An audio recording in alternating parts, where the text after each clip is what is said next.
Monthly Crime Roundup, top crime stories of February 2025. Hey, crime obsessed, imagine this. A CEO gunned down in broad daylight, a mommy vlogger turned monster, and a desert torture plot so wild it could be a movie. What if I told you these aren't just stories, they're the real twisted mysteries that defined February 2025?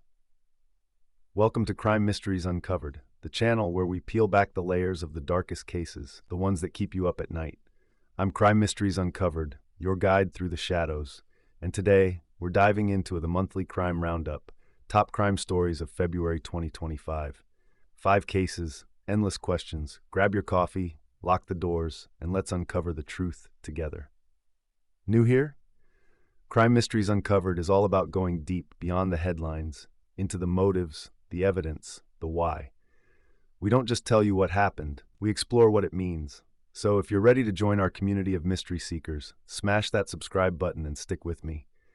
Today we've got a lineup that's been blowing up online: murder, betrayal, and some seriously bizarre twists. Let's get started with number 5.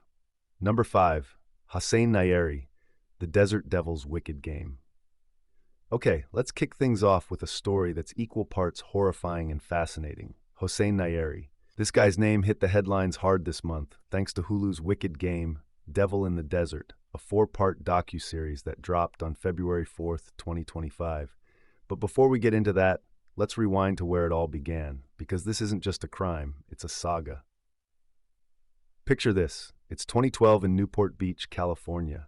Hossein Nayeri's a 33-year-old guy with a seemingly normal life, married, living in a nice area.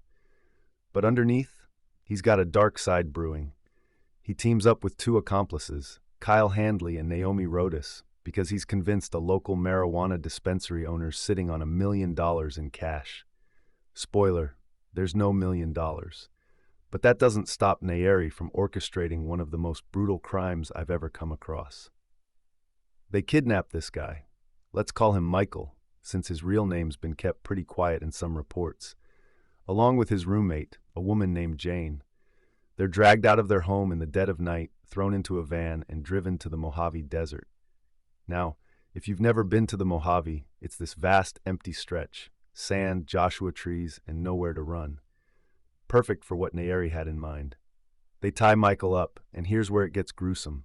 They torture him with a blowtorch, demanding to know where the money is. He's screaming there is no money, but Nayeri doesn't buy it.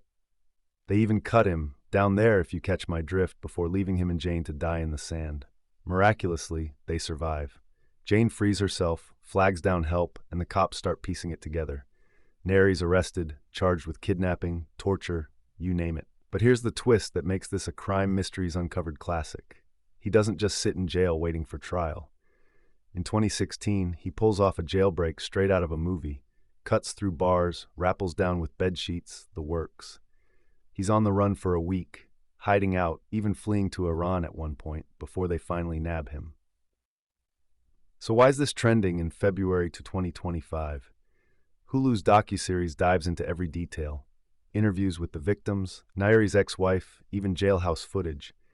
It's got this cinematic vibe, showing how he went from a college kid to the Desert Devil. And the big question everyone's asking, was this about greed or something deeper? Revenge? A power trip? I've been digging into his backstory. Born in Iran, moved to the US as a kid, had a rough upbringing, and it's like every step pushed him toward this moment. What do you think drove him? Was he always this guy, or did life break him? Let's unpack that escape too, because it's wild. He had help, 2 other inmates, duct tape, a smuggled cell phone. They made it look easy, but the manhunt was chaos. Cops, helicopters, the whole deal. When they caught him, he was smirking in court like he'd won something. Hulu's got this one clip where he's talking about justice, and it's chilling. We'll circle back to what that means later. But for now, Hossein Nayeri's story is a reminder. Some mysteries don't end with handcuffs. Number 4, Gabby Petito, a journey cut short. Moving on to number 4, we've got a case that's been etched into true crime history, Gabby Petito. If you've followed Crime Mysteries Uncovered before, you know we've touched on this one, but February 2025 brought it roaring back. Netflix dropped Gabby Petito, a journey cut short on February 17th, and it's got everyone, myself included, revisiting this heartbreaking saga. Let's set the scene. It's 2021, and Gabby Petito's this 22-year-old with a dream. She's traveling cross-country with her fiancé, Brian Laundrie, in a white Ford Transit van, documenting it all for YouTube and Instagram. Van life, sunsets, the works. They're young, in love, or so it seems. But behind the filters, something's off. August rolls around, and Gabby's posts stop.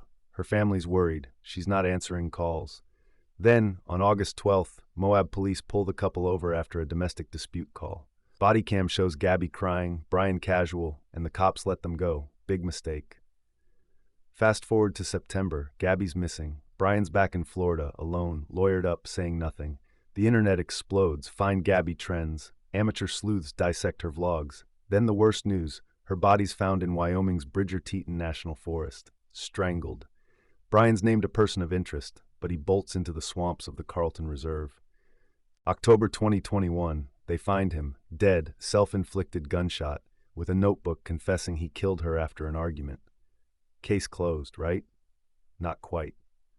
Netflix's series isn't just a rehash, it's raw. They've got Gabby's journals, pages where she's pouring out her heart, talking about fights, doubts, love. There's Brian's confession too, scribbled, messy, claiming it was mercy after she fell. Her parents, Tara and Joe, are in it, sobbing as they read her words aloud. It's not just a crime story, it's a gut punch. And it's got new stuff, like how Gabby's mom, Nicole, got weird texts from her phone after she was dead. Was Brian taunting them, or was it a glitch? This case sticks with us because it's so real. Gabby could have been anyone's daughter, sister, friend. I've spent hours on X reading theories. Was Brian a narcissist? Could the cops have saved her? And that Moab stop, why didn't they see the red flags? Domestic violence experts in the doc say it's textbook escalation, but hindsight's brutal. Then there's the van life angle. People romanticize it, but Gabby's story shows the isolation, the danger. I could talk about this for days. Her last Instagram post, the 911 calls, the eerie silence from Brian's family. What's your take? Did Netflix crack something new, or is this just closure we'll never get? Number 3, Ruby Franke, Devil in the Family. Number 3's a doozy. And if you're a YouTube junkie, this one's personal. Ruby Franke. Once the wholesome star of 8 Passengers, she's now a name tied to one of the ugliest child abuse scandals we've seen. Investigation Discovery's Devil in the Family dropped on February 27, 2025, and it's a 3-part nightmare that's got the internet buzzing. Ruby Franke's story starts innocently enough. She's a Utah mom, married to Kevin, with 6 kids, Sherry, Chad, Abby, Julie, Russell, Eve. In 2015, they launched 8 Passengers, a vlog about family life, homeschooling, pranks, Mormon values. It's a hit. Millions of subscribers, brand deals, the American dream on camera. But by 2019, cracks show. Viewers notice stuff. Ruby denying Chad lunch, locking Eve out of the kitchen for discipline. Comments flood in. This isn't parenting, it's control. Petitions start to get CPS involved, but nothing sticks. Then, 2023 hits like a freight train. Ruby's separated from Kevin, hooked up with Jody Hildebrandt, this self-help guru with a shady past.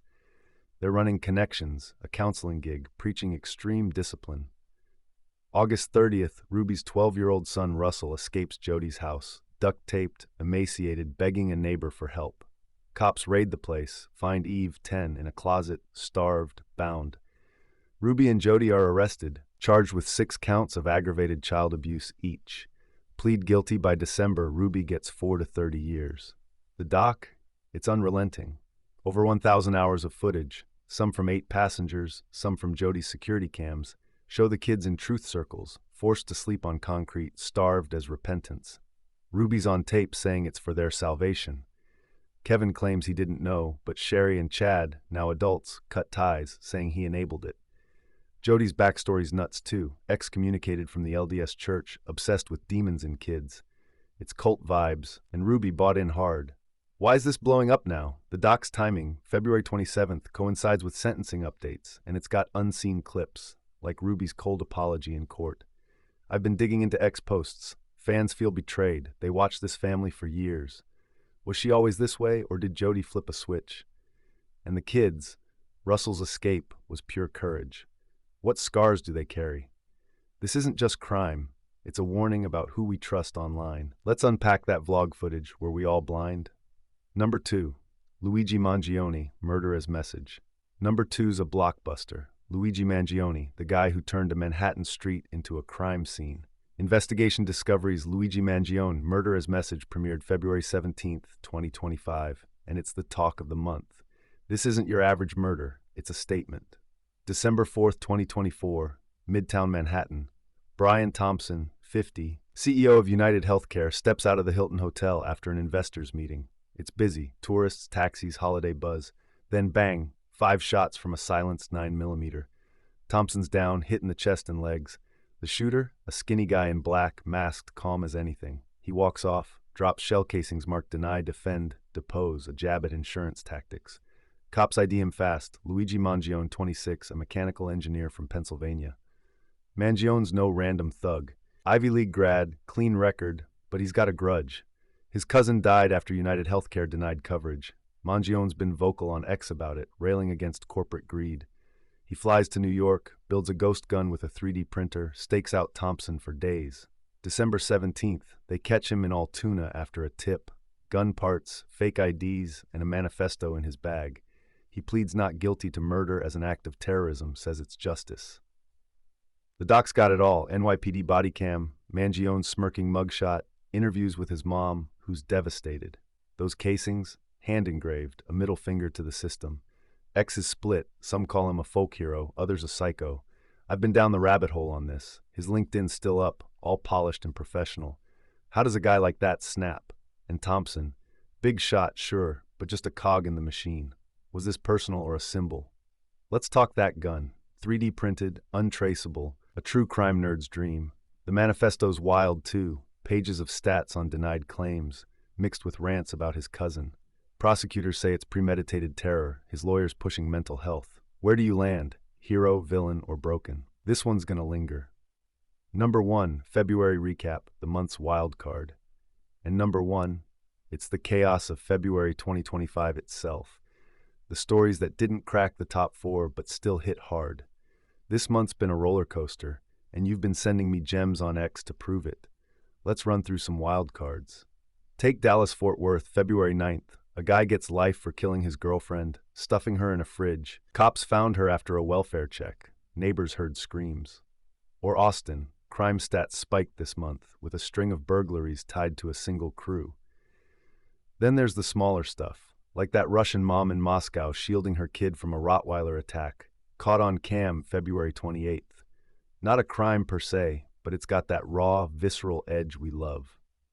I've been scrolling X and you guys are on fire. Someone sent me a clip of a Florida cold case heating up, another about a shady crypto scam bust. February's packed with these nuggets. Local legends, viral moments. What's the top story in your corner of the world? I could spend hours on this, dissecting police reports, chasing leads. This is why Crime Mysteries Uncovered exists. The big cases, the hidden ones, all tangled together. What's your pick? Wow, this has been a long ride, and we've barely scratched the surface. That's February 2025, murder, betrayal, and mysteries that don't let go. From Hossein Nayeri's Desert Nightmare to Luigi Mangione's corporate revenge, Ruby Franke's fall, Gabby Petito's echo, and your wild card picks, this is Crime Mysteries Uncovered at its core. I'm your name, and I'm so glad you stuck with me for this marathon. If you're hooked, and I hope you are, subscribe right now. Hit that bell so you don't miss March's roundup or our deep dives. Luigi's trial's coming, and I'm already obsessed. Drop your thoughts below. Which case shook you most?